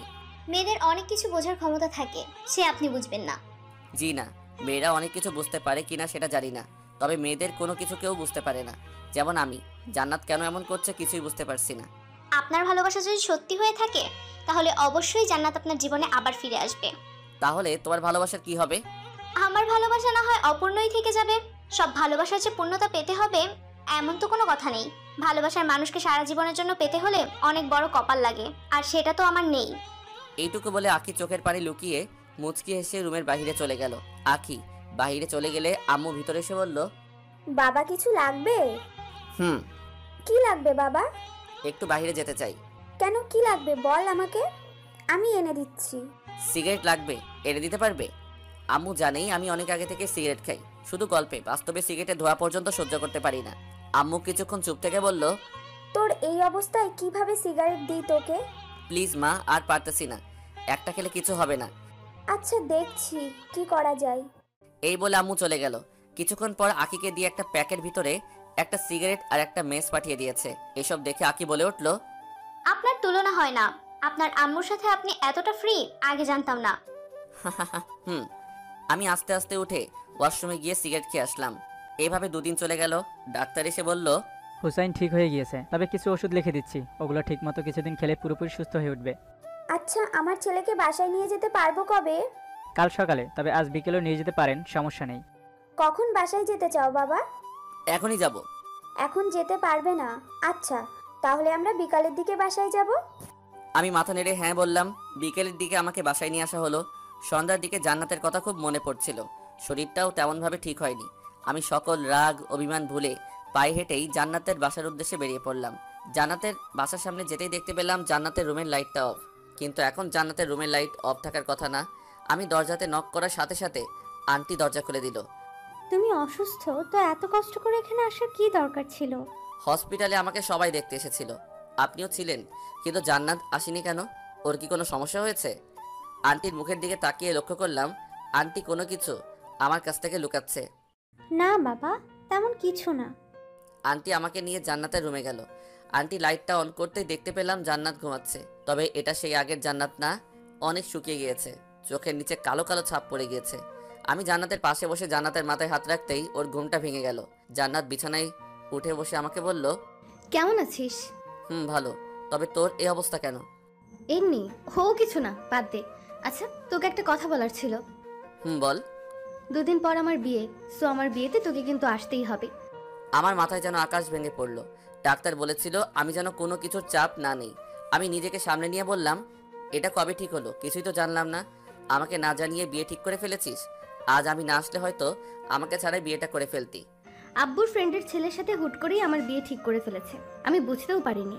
ও আচ্ছা, সমস্যা নেই, ওকে, আমি অবশ্যই তোর বিয়েতে আসবো। আর কিছু বলতে পারলাম না, কখন যে আমার চোখের কোণে পানি জমে গিয়েছে বুঝতেই পারিনি। তাই সেখানে আর বেশিক্ষণ থাকলাম না, বাসায় চলে আসলাম। রাস্তা দিয়ে হেঁটে হেঁটে আসার সময় আমার চোখ দিয়ে অঝরে পানি ঝরেছে। বাসায় এসে নিজেকে সান্ত্বনা দিয়ে ভাবলাম যদি আমার ভালোবাসা সত্যি হয়ে থাকে তাহলে অবশ্যই জান্নাত আমার কাছে ফিরে আসবে, কিন্তু বারবার মনে হচ্ছে আমি জান্নাতকে হারিয়ে ফেলছি। তবে আমার বিশ্বাস জান্নাত আমার আর আমার কাছে ফিরে আসবে। দেখতে দেখতে 2 দিন চলে যায়। কাল জান্নাতের বিয়ে। রুমে শুয়ে আছি, এমন সময় এক ফ্রেন্ডের ফোন আসলো। রিসিভ করতে ফ্রেন্ড, কিরে হোসাইন, কই তুই? কেন কি হয়েছে? আজ জান্নাতের বিয়ে, জানিস না? জানি তো, কি হয়েছে? তো কি হয়েছে মানে, তুই যাকে নিয়ে স্বপ্ন দেখতি আর আমাদেরকে তোর আর জান্নাতের গল্প শুনে আজ তার বিয়ে হয়ে যাচ্ছে, অথচ তোর কোনো চিন্তা নেই। বাদ দে তো, ও আমার জাস্ট ফ্রেন্ড ছিল। বোকা ভাবিস না, সব জানি। তুই বাসা থেকে বের হ, আমি সব রেডি করে রেখেছি। মানে কি রেডি করে রাখছস? জান্নাতকে উঠিয়ে নিয়ে আসবো। না থাকলে, আর জান্নাত আমার সাথে কখনো আসবে না। আসবে না মানে? অজ্ঞান করে নিয়ে আসবো, ভাবনি আর জায়গা পায় না মেয়েটা। আচ্ছা বাদ দে তো এসব, এখন রাখছি। এই বলে আমি ফোনটা রেখে দিলাম। এমন সময় আম্মু রুমে আসলো। কি হয়েছে? কই কিছু না তো। তাহলে তোর চোখ বেয়ে পানি পড়ছে কেন? ও খেয়াল করিনি, হয়তো চোখে কিছু ঢুকেছে। দরজার পাশে দাঁড়িয়ে আমি সব শুনেছি। তুই অনেক বড় হয়ে গেছিস। ছোটবেলায় তো পিঁপড়ের কামড় খেয়ে আমার কাছে এসে কান্না করতিস, আর এখন এত বড় মাপের কষ্ট লুকিয়ে আমার সাথে দিব্যি হেসে হেসে কথা বলছিস তুই। তখন আর নিজেকে আটকে রাখতে পারলাম না। আম্মুকে জড়িয়ে ধরে কান্না সুরে বললাম, মা, জান্নাতকে খুব ভালোবেসে ফেলেছি, হয়তোবা নিজের থেকেও বেশি। তো চিন্তা কিসের? তোর ফ্রেন্ডের সাথে গিয়ে উঠিয়ে নিয়ে আয়, পরে যা হবে আমি বুঝবো। তবে তোর কষ্ট দেখতে রাজি নই আমি। জান্নাত যদি জাস্ট একবার বলতো যে আমাকে ও এখনো ভালোবাসে, তাহলে জান্নাতকে আমার কাছ থেকে কেউ আলাদা করতে পারতো না। বাট ও তো এখন আমাকে সহ্যই করতে পারে না, তাই যা হবার হবে সব ভাগ্যের উপর ছেড়ে দিয়েছি। তাহলে এখন কি করবি? কিছু না, ভাগ্যে যদি থাকে তো জান্নাত ফিরে আসবে, আর না থাকলে যাক, বাদ দাও। সে তুই যা ভালো বুঝিস কর, তবে এভাবে মনমরা হয়ে বসে থাকবি না, আমার কিন্তু খারাপ লাগে। ওকে। আম্মু চলে গেলে আবার আকি ভিতরে আসতে চাইলে আমি বললাম, বাহিরে আর কেউ আছে? না। আচ্ছা, এখানে কি ইন্টারভিউ চলছে নাকি যে একের পর এক আসছো? এভাবে বলছেন কেন? আচ্ছা চলে যাচ্ছি। না, কি বলবে বলে যাও। আজ আমি আমাদের বাসায় চলে যাচ্ছি, তাই বলতে আসছিলাম। ততক্ষণ আপনি আপনার আম্মুর সাথে কথা বললেন, তাই ভেতরে আসিনি। আখির কথা শুনে কিছুক্ষণ চুপচাপ বসে রইলাম। তারপর বললাম, আজকে কেন যেতে হবে? আসছি তো অনেকদিন হলো। বাসা থেকে আম্মু ফোন দিয়েছিল, বলল বাসায় চলে আসতে। আজ তো যেতে পারবো না। কেন পারবো না? আজ জান্নাতের বিয়ে। তাই কি? তাই কি মানে? আমি কান্না করলে আমাকে সান্ত্বনা কে দিবে শুনি? আপনি বাচ্চাদের মতো কান্না করবেন? হুম। ওকে, তাহলে আপনার কান্না দেখতে আজ না হয় থেকেই যাই, কি বলেন? থ্যাঙ্কস। চলে যাচ্ছিলাম, তাই আপনার জন্য একটা সিগারেটের প্যাকেট নিয়ে এসেছি। ভাবলাম এটা দিয়ে চলে যাব। কই দাও তাহলে। জি না, আজ তো যাওয়া হচ্ছে না, তাই কাল যাওয়ার সময় দিব। না, এখন এটা দাও, পরে না হয় আরেক প্যাকেট দিয়ে যাবে। ওকে। আকি সিগারেট দিয়ে চলে গেল। দিনটা কষ্টে কোনোভাবে কাটিয়ে নিলাম। জান্নাতকে হয়তো রাত 1টা-2টার দিকে ওদের বাসা থেকে নিয়ে যাবে বিয়ের সব কাজ সম্পন্ন করে। এখন সন্ধ্যা নেমে গিয়েছে, কষ্টটা যেন ধীরে ধীরে বেড়েই চলেছে। আজ সারাদিন আমার রুম থেকে বের হয়নি। জান্নাতকে শেষ একটি বারের জন্য দেখার জন্য মনটা পাগলের মতো ছটফট করছে, তাই দৌড়ে জান্নাতের বাসার দিকে ছুটে গেলাম। দূর থেকেই বিয়ে বাড়ির হইচই শুনতে পেলাম। বুকের বাপাসটা কষ্টে যেন অবশ হয়ে যাচ্ছে। আমি আস্তে আস্তে জান্নাতের বাসায় ঢুকলাম। বাসায় অনেক লোকজন, পরিচিত কাউকে খুঁজে পাচ্ছি না যে জান্নাতের কথা জিজ্ঞাসা করব। হঠাৎ জান্নাতের এক মেয়ে ফ্রেন্ডকে দেখতে পেলাম, ওর নাম রূপা। রূপা আমাকে দেখতেই আমার দিকে ছুটে আসলো। রূপা বলল, হুসাইন ভাইয়া, আপনি এখানে কেন? জান্নাত তো উপরে। জান্নাত উপরে? আচ্ছা, আপনি নাকি মৃত থেকে জীবিত হয়েছেন। কে বলেছে এগুলা? এলাকার সবাই জানে, আমি জানবো না? ও, কিন্তু মৃত মানুষ কখনো জীবিত হয় না। আমার রেসপন্স দুর্বল ছিল, তাই অমনটা হয়েছিল। ও আচ্ছা, এখন বুঝলাম। বাট এই সামান্য কাহিনীকে লোকেরা রচনা করে ফেলেছে। আপনি নাকি কবর থেকে উঠে এসেছেন, আরো এরকম অনেক কিছু বলেছে তারা। ওহ বাদ দাও। আচ্ছা, আমাকে একটু জান্নাতের কাছে নিয়ে যেতে পারবে? আপনি হলেন জান্নাতের বেস্ট ফ্রেন্ড, আপনাকে আবার নিয়ে যেতে হবে কেন? আপনি তো যেতে পারেন। রূপার কথা শুনে জান্নাতের আর আমার সেই আগের মিষ্টি ফ্রেন্ডশিপের কথা মনে পড়ে গিয়েছে। কতই না সুন্দর ছিল সেসব দিনগুলো। এগুলো ভাবতে ভাবতে চোখের কোণে অনেকটা পানি জমে গিয়েছে। আমি রূপাকে বললাম, আচ্ছা তুমি যাও তাহলে। রূপা চলে গেলে আমি উপরে গেলাম। দরজার বাহির থেকে জান্নাতকে দেখতে পেলাম। জান্নাতের দিকে তাকিয়ে চোখ ফেরাতে পারছি না। জান্নাত এমনিতেই অনেক সুন্দর, তার মাঝে আজ আবার বিয়ের সাজে। কখনো পরি দেখিনি, তবে পরিদের বিষয় যতটুকু শুনেছি তার থেকে জান্নাত কোনো অংশে কম নয়। সেখানে আর বেশিক্ষণ থাকতে পারলাম না। দ্রুত বাসায় চলে আসলাম। নিজের উপর এত রাগ হচ্ছিল বলে বোঝাতে পারবো না। কেন যে সেদিন জান্নাতের ভালোবাসাটা অবহেলা করেছি, সেদিন জান্নাতকে ফিরিয়ে না দিলে আজ হয়তো আমার এমন দিন দেখতে হতো না। রাগে আমার রুমের জিনিসপত্র ভাঙতে শুরু করে দেই। জিনিসপত্র ভাঙার শব্দ পেয়ে নিচ থেকে আম্মু আপু চলে আসে। আমাকে সান্ত্বনা দিয়ে তারা চলে যায়। আমাকে বলে ঘুম আসতে, তবে ঘুম আসছিল না বলে 3-4টা ঘুমের ওষুধ একবারে খেয়ে ফেলি। এখন আর বিছানায় উঠতে পারিনি। বিছানার নিচে ফ্লোরে ঘুমিয়ে পড়লাম। সকালে ঘুম থেকে উঠে অনুভব করলাম আমি বিছানাতে শুয়ে আছি। আমার কপালে কে যেন চুমু খাচ্ছে। চোখ খুলতে দেখতে পেলাম জান্নাত আমার পাশে বসে কপালে চুমু খাচ্ছে। নিজের চোখকে যেন বিশ্বাস করতে পারছি না, তাই হালকা করে আমার শরীরে চিমটি কাটলাম, এটা ভেবে যে আমি স্বপ্ন দেখছি না তো। তুই তুই এখানে কি করিস? তোর তো শ্বশুর বাড়ি থাকার কথা। রাখ তোর শ্বশুর বাড়ি। সারা রাত এভাবে তোর পাশে বসে বসে তোকে ডাকাডাকি করতেছি, তাও তোর ঘুম ভাঙাতে পারলাম না। পারবি কেমন করে?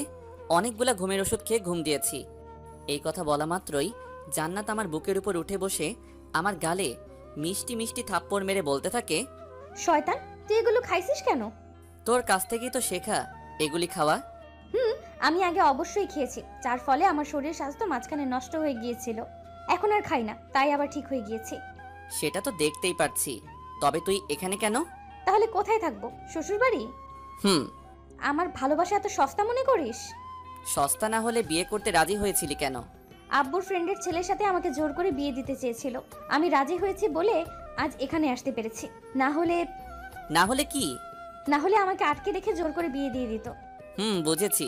তবে আমাকে তো বলতে পারতি এসব কথা। বলবো কেন? তুই যে আমাকে প্রথমে অবহেলা করেছিস সেটা ভুলে গিয়েছি ভাবছিস?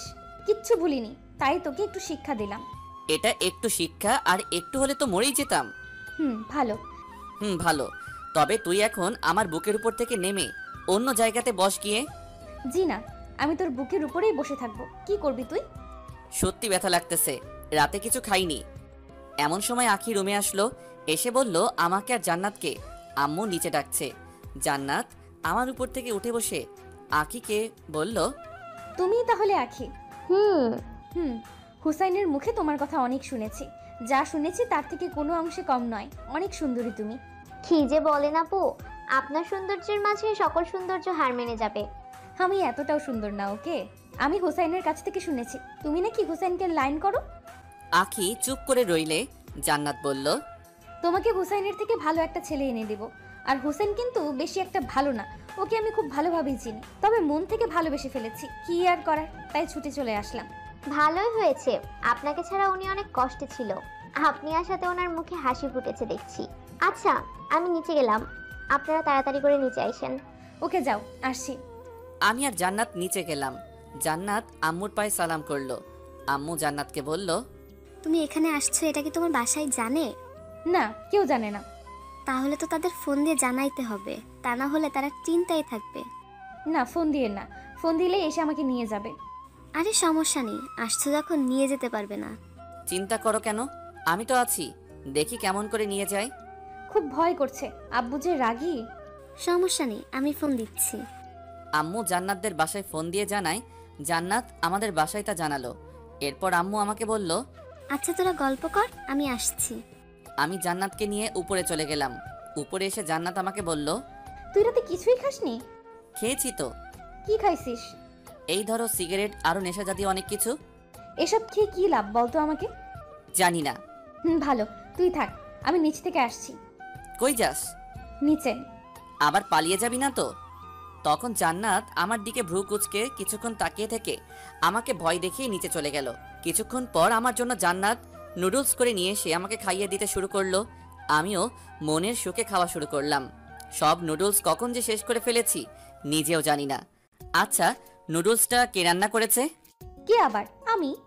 ও, খুব ভালো হয়েছে, প্লিজ আবার করে নিয়ে আসবি। ওকে, যাচ্ছি।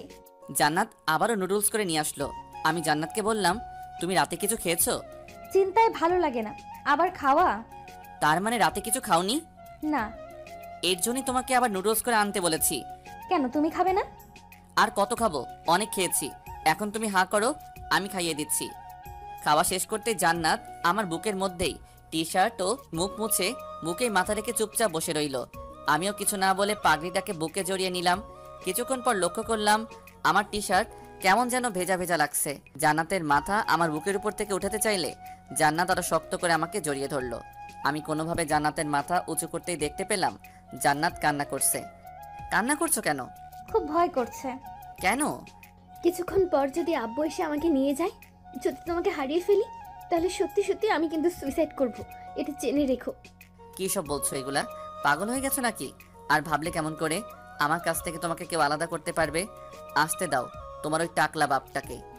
তখনই নিচ থেকে আম্মু বলল, জান্নাতকে নিয়ে আয়, ওর বাবা আসছে।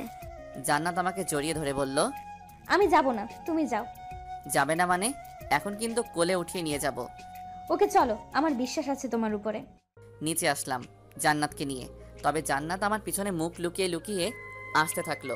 নিচে যেতেই দেখি জান্নাতের বাবা সহ আরও অনেকে এসেছে। সাথে কাল যার সাথে জান্নাতের বিয়ে হওয়ার কথা ছিল সেও এসেছে, তাও আবার বিয়ের সাজে। ছেলেটার নাকি জান্নাতকে খুব পছন্দ হয়েছে, তাই কাল থেকেই জামাই সেজে ঘুরছে। জান্নাতকে পেলেই নাকি বিয়ে করে ফেলবে, যেখানে পাবে সেখানেই। কি আজব ক্যারেক্টার। যাই হোক, জান্নাতের বাবা তো রাগে আগুন, কারো কথাই তিনি শুনছেন না। ওনার এক কথা, জান্নাতকে না নিয়ে এখান থেকে যাবেই না। জান্নাতের বাবা জান্নাতকে বলছে, তুমি যদি আজ আমার সাথে না আসো তাহলে আর কখনো আমার বাসায় তোমার কোনো জায়গা হবে না। এত বড় কথা শুনেও জান্নাতের শরীরের একটা লোমও নড়ল না, মানে কোনো রিয়াক্টই করলো না।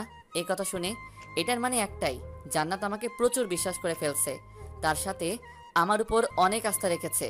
জানি না এই বিশ্বাসের ঠিকঠাক মূল্য দিতে পারবো কিনা, তবে আমি পুরো চেষ্টা করব যাতে জান্নাতের কখনো এটা মনে না হয় যে সে ভুল মানুষকে ভালোবাসে। জান্নাতের বাবা আরও নানা রকম ইমোশনাল কথা বলতে থাকে।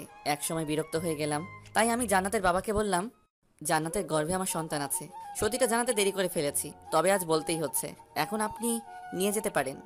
জান্নাতের বাবা তবু জান্নাতকে নিয়ে যেতে চাইলে জান্নাতের সাথে বিয়ে হওয়ার কথা সে ছেলেটা বলল, জান্নাতকে পছন্দ করেছি ঠিক আছে, তবে অন্যের সন্তানের বাবা হতে যাব কেন? এই বলে ছেলেটা চলে গেল। তবে যাওয়ার আগে আমাকে বুকে জড়িয়ে নিয়ে বলল, ভাই অনেক বড় ধোঁকা থেকে বাঁচিয়ে দিলে, অনেক অনেক ধন্যবাদ। ছেলেটা চলে গেলে জান্নাতের বাবা জান্নাতকে বলল, হুসেনের কথা কি সত্যি? হুম। এরপর জান্নাতের বাবা আর কোনো কথা না বলে আমাদের বাসা থেকে চলে যায়। বাবা চলে যাওয়ার সাথে সাথে জান্নাত আমাকে শক্ত করে জড়িয়ে ধরল। বুঝতে পেরেছি জান্নাত এতক্ষণ অনেক ভয়ে ভয়ে ছিল। আম্মু আব্বু আমাদের বিয়ে আজকে করিয়ে দিবে, হালকা অনুষ্ঠান করে বড় করে অনুষ্ঠান করবে। কিছুদিন পর জান্নাতের বাবার রাগটা মিটে গেল। এখন শুধু জান্নাতের পক্ষ থেকে জান্নাতের আম্মুই আসবে, আর কেউ না। বিয়েটা অবশেষে করেই ফেললাম। আমার সাথে চোখ রাঙিয়ে কথা বলা সেই জান্নাত বিয়ের পর এখন আমার দিকে তাকাতেই লজ্জায় লাল হয়ে যাচ্ছে। সারাটা দিন অনেক ধকল গিয়েছে, সিগারেট খাওয়ার টাইম পাইনি। বিয়ের কাজ শেষ হবার পর আমি একটু ফ্রি হতে পেরেছি, তাই সুযোগটা মিস করলাম না। সিগারেটের প্যাকেটটা নিয়ে দৌড়ে ছাদে চলে গেলাম। পকেট থেকে সিগারেট বের করতে যাব, এমন সময় দেখি ছাদে আমার কিছু আত্মীয় স্বজন সন্ধ্যায় হাওয়া খাচ্ছে। তারা আমাকে দেখলেই ডাক দিয়ে নানা রকম প্রশ্ন করবে, কারণ সারাদিন আমাকে খুঁজে পাইনি। তাই শব্দ ছাড়া আবার নিচে চলে আসলাম। এখন সিগারেট খাবো কোথায় এই নিয়ে পড়ে গেলাম মহাচিন্তায়। নিচে অনেক লোক, তাই ভাবলাম বাসার বাইরে গিয়ে সিগারেট খেয়ে আসবো। তাই নিচে এসে সবার চোখের আড়ালে আড়ালে গেটের সামনে আসলাম। চোখ বুজে বাহিরের দিকে দৌড়ে লাগাবো, এমন সময় পেছন থেকে কে যেন আমার হাত টেনে ধরেছে। পেছন ফিরে দেখি পাশের বাসার বুড়া দাদা। আমি বললাম, কি হয়েছে দাদা, কিছু বলবেন? দাদা বুড়া মানুষ, তাই একটা কথা বলতে সময় নাই 3-4 মিনিট। এমনিতে সিগারেটের প্যারা, আবার কি এক জ্বালাতন রে বাবা। আমি আবারও বললাম, কি কিছু বলবেন? মেয়ে পছন্দ হয়েছে। প্রেম করে বিয়ে করেছি, জানো না? ও ও প্রেম করে বিয়ে করেছো? আচ্ছা এখন আমি আসি। আমি চলে যেতে চাইলে উনি আমার হাত আরো শক্ত করে চেপে ধরলো। কি যেন বলবে মনে হচ্ছে, কিন্তু ওনার একটা কথা বলতেই 2 মিনিট লাগে। 2 মিনিট পর দাদা আবার বলল, কোথায় যাও? একটু বাইরে যাচ্ছি। দাদা আমার হাত ছাড়ছেই না, তবে এখন আমি সিগারেট না খেয়ে থাকতেই পারছি না, তাই আমার আশেপাশে ঘুরতে থাকা কিছু আত্মীয় স্বজনকে ডাক দিলাম। তারা বলল, কি হুসাইন? দাদা বলছে যে ওনাকে নাকি ঠিক মতো কেউ আদর যত্ন করেনি। আমার একটু বাইরে কাজ আছে, আপনারা দাদাকে ঠিকঠাকভাবে যত্ন আত্তি করে নিয়ে আসেন। কি দাদা, লজ্জা পাওয়ার কি আছে, আসেন আমাদের সাথে। এই বলে দাদাকে ওনারা নিয়ে গেল। যাক বাবা, বাঁচা গেল। এই ভেবে গেটের বাইরে পা দিব, এমন সময় পেছন থেকে আপু বলল, কই যাস হুসাইন? এই তো একটু বাহির থেকে ঘুরে আসি। কোথাও যেতে হবে না, জান্নাত রুমে একা বসে আছি, রুমে আয়। কি আর করার, সিগারেটের অসমাপ্ত প্যারা নিয়ে রুমে প্রবেশ করলাম। রুমে গিয়ে দেখতে পেলাম জান্নাত বিছানাতে বসে আছে। আমাকে দেখেই বলে উঠল, কই গিয়েছিলে? এই তো একটু বাহিরেই। কেন? এমনি। এমনি না, নিশ্চয়ই সিগারেট খেতে গিয়েছো। ও, বুঝে ফেলেছো তাহলে। হুম। আমি তখন চুপ করে বিছানায় বসলাম। জান্নাতের কানের কাছে মুখ নিয়ে বললাম, আচ্ছা শোনা, একটা সিগারেট খেতে পারি? এত সুন্দর করে যখন ডাক দিয়েছো তাহলে এক কাজ করো, কি কাজ? জাস্ট একটা সিগারেট খাবে, তারপর গোসল করে আমার কাছে আসবে। কেন, সিগারেট খেলে গোসল করতে হয় নাকি? হবে, কারণ সিগারেটের ঘ্রাণ আমার একদম সহ্য হয় না। কি আর করার, সিগারেট খেয়ে গোসল করে আসলাম। জান্নাত আমাকে চমকে দিয়ে বলে উঠল, হুসাইন আমার বাবু লাগবে। মানে? মানে আমরা বাবু নেব। বাসরাত শুরুই করলাম না, বাচ্চার কথা বলছো কেন? তাহলে তুমি বাবাকে যে বললে আমার গর্ভে নাকি তোমার বাচ্চা? বলেছি, বিপদে পড়ে। তাহলে এখন আমি নিব, কারণ মা হওয়ার ইচ্ছে জেগেছে মনে। তুমি নিজেই তো বাচ্চা। এত কিছু জানি না, আমার লাগবে তো লাগবেই। বাসরাতে পাগলিটার কথা শুনে খুব হাসি পাচ্ছিল। যাই হোক, বিয়ে যখন করেছি বাসরাত তো করতেই হবে। আমি লাইটটা অফ করে জান্নাতের কাছে যেতেই জান্নাত আমাকে জড়িয়ে ধরলো। আমি জান্নাতের কপালে, গালে, ঠোঁটে কিস করতে থাকি। সেদিন জান্নাতের ঠোঁটটা নরম চকলেট ভেবে কামড় দিয়ে একটু ছিঁড়েই ফেলেছি। জান্নাত তো ব্যথায় চিৎকার করাতে বুঝতে পারলাম এটা কোনো চকলেট না, এটা জান্নাতের ঠোঁট। আরও অনেক কিছুই হলো, হাজব্যান্ড ওয়াইফের মাঝে যা হয় আর কি। অনেক রাত পর্যন্ত গল্প করে শেষ রাতের দিকে ঘুমিয়ে পড়ি। সকালে ঘুম থেকে উঠে দেখি জান্নাত পাশে নেই। এত সকাল সকাল কই যাবে? ঠিক তখনই আমার ফোনে একটা ফোন আসলো। রিসিভ করতেই ওপাশ থেকে বলে উঠলো, কি মিস্টার হুসেইন, ঘুম কেমন হলো? জান্নাতকে খুঁজে পাচ্ছ না তো, তাই না? জান্নাতকে আর পাবেও না। বড় ঝড় আসার আগ মুহূর্তে কিন্তু সবকিছু ঠান্ডা হয়ে যায়। কাল তোমাদের বাসা থেকে ঠান্ডাভাবে চলে এসেছি আজকের এই দিনটার জন্য। হা হা হা, তুমি আমাকে চিনো না হুসেইন। যাই হোক, পারলে জান্নাতকে খুঁজে নিও। Goodbye, see you. তার মানে এটা জান্নাতের আব্বু। এই বলে ফোনটা রেখে দিল, আমাকে কথা বলার কোনো সুযোগই দিল না। বিয়ের পর দিন বউ গায়েব। বিষয়টা ভেবেই কেমন যেন শরীরের লোমগুলো দাঁড়িয়ে যাচ্ছে। আমি দৌড়ে নিচে গেলাম, আম্মুকে বললাম, আম্মু জান্নাত কোথায়? জান্নাত তোর বাবার সাথে বাইরে গেছে। উফ মা, যেতে দিলে কেন? জান্নাতের বাবা তো আজকে ঠান্ডাভাবেই বলল যে বিয়ে তো হয়েই গেছে। যাই হোক, এখন আর আমার কোনো রাগ নাই। তবে জান্নাতের দাদু অনেক অসুস্থ, তাই জান্নাতকে কিছুক্ষণের জন্য তাদের বাসায় নিয়ে যাবে। সমস্যা নেই, কিছুক্ষণ পর আবার দিয়ে যাবে। আমাকে না বলে কেন গেল? জান্নাত তোর সাথে দেখা করার জন্য বারবার উপরে আসতে চাইছিল, তবে জান্নাতের বাবা বলল হুসাইন তো এখনো ঘুমোচ্ছে, ঘুম ভাঙার আগেই জান্নাতকে দিয়ে যাবে। আমি মাথায় হাত দিয়ে ফ্লোরে বসে পড়লাম। এত বড় প্রতারণা আমার সাথে হবে স্বপ্নেও কখনো ভাবিনি। চিন্তা করিস না, একটু পরেই দিয়ে যাবে। আর কখনো দিয়ে যাবে না, একেবারেই নিয়ে গিয়েছে। কি বলিস এইগুলা? আমি আর কিছু ভাবতে পারছি না। আম্মুও চুপ হয়ে গিয়েছে। বাইকটা বের করলাম, সাথে অনেক কিছু নিয়ে গেলাম, হকি স্টিক, সাথে আরো কিছু জিনিস যেগুলোর নাম বলা যাবে না। বেরিয়ে পড়লাম জান্নাতদের বাসার উদ্দেশ্য নিয়ে। আর জান্নাতকে নিয়ে আসার সময় যে আমাকে বাধা দিবে, সোজা কথায় তাকে লাশ করে ফেলবো, সে জান্নাতের বাবা হোক বা অন্য কেউ। কারণ এত কাহিনী আর ভালো লাগছে না। জান্নাতের বাসায় এসে দেখি দরজাতে তালা ঝুলানো। আমি জান্নাতের বাবাকে ফোন দিলাম। ফোন দিতেই রিসিভ করে হ্যালো বলল। কই তুই? তোদের বাসায় তালা ঝুলানো কেন? কি সুন্দরী মেয়ে জন্ম দিছ বলে এত ভাব? এখন শুধু তোর সুন্দরী মেয়ে না, জান্নাত এখন আমার সুন্দরী বউ। জান্নাতের বাবা নিশ্চুপ। আবার আমি বললাম, কত বড় কলিজা থাকলে আমার কাছ থেকে বিয়ের পর দিন জান্নাতকে নিয়ে চলে গেলি? সাহস থাকলে সামনে আয়, আমি তোদের বাসার সামনে। বাবা, আমি এক গ্লাস পানি খেয়ে এসে কথা বলি। আচ্ছা বাবা, শ্বশুরের সাথে কেউ এমন আচরণ করে? তাহলে কেমন আচরণ করব? সম্মান দিয়ে কথা বলবো, তাই না? তাছাড়া কি? আমি বয়স দেখে সম্মান দেই না, চরিত্র দেখে সম্মান দেই। বিয়ের পর জান্নাতকে আমার কাছ থেকে আলাদা করে এখন সম্মান ভিক্ষা চাওয়া হচ্ছে। জামাই আমার পুরাই আগুন। ভালোভাবে বলছি, জান্নাত এখন কই আছে? ঠিকানাটা দেন, আমি গিয়ে নিয়ে আসছি। বলবো না, যা করার করো। ওকে। এই বলে ফোনটা রেখে দিলাম। কি করব বুঝতে না পেরে রাগের মাথায় বাইক থেকে হকি স্টিকটা বের করে জান্নাতদের বাসার জানালার গ্লাসগুলো ভাঙতে শুরু করে দিলাম। সেখান থেকে একটা কাচের টুকরো আমার হাতে ঢুকে যায়, সাথে সাথে অনেক রক্ত বের হতে শুরু করে দেয়। এই অবস্থায় বাইক চালাতে পারবো না, তাই এক ফ্রেন্ডকে ফোন দিলাম। এরপর ও আমাকে হসপিটালে নিয়ে গিয়ে হাতের ভিতর থেকে কাচের টুকরো বের করে, আরও ট্রিটমেন্ট করে। অনেক হয়েছে, এবার চল, তোকে বাসায় নামিয়ে দিয়ে আসি। জান্নাতকে না নিয়ে আমি বাসায় যেতে পারবো না। তাহলে এখন কি করবি? আচ্ছা, ওই টাকলার বাচ্চা মানে জান্নাতের বাবা কোথায় চাকরি করে জানিস? চিনি তো। চল তাহলে ওনার অফিসে গিয়েই খোঁজ নেই, যদি কোনো তথ্য পাওয়া যায়। তো যেই কথা সেই কাজ, ও আর আমি মিলে চলে গেলাম। জান্নাতের বাবার অফিসে থেকে কোনো তথ্যই পেলাম না। তারা জানায় উনি নাকি 2 দিন হলো অফিসে আসছেন না। কি আর করার, এক আকাশ পরিমাণ ডিপ্রেশন মাথায় নিয়ে বাসায় ফিরলাম। বাসায় ঢুকতেই আমার চোখ কপালে উঠে গেল, কেননা দরজাতে নক করতেই জান্নাত দরজা খুলে দিল। আমি তো পুরো অবাক, এক দৃষ্টিতে জান্নাতের দিকে তাকিয়ে রইলাম। ভিতরে আসো। আমি ভিতরে যেতেই দেখি, ও মা, জান্নাতের বাবা মা সহ জান্নাতের আরও কিছু কাজিন আমাদের বাসায় আমারই রুমে বসে আড্ডা দিচ্ছে। অথচ জান্নাতকে আমি সারা শহর খুঁজে বেড়াচ্ছি। আমাকে দেখেই আম্মু বলে উঠল, বলছিলাম না জান্নাতকে একটু পরেই দিয়ে যাবে। আমি কিছু বললাম না, কারণ রাগের মাথায় জান্নাতের বাবার সাথে অনেক খারাপ আচরণ করে ফেলেছি।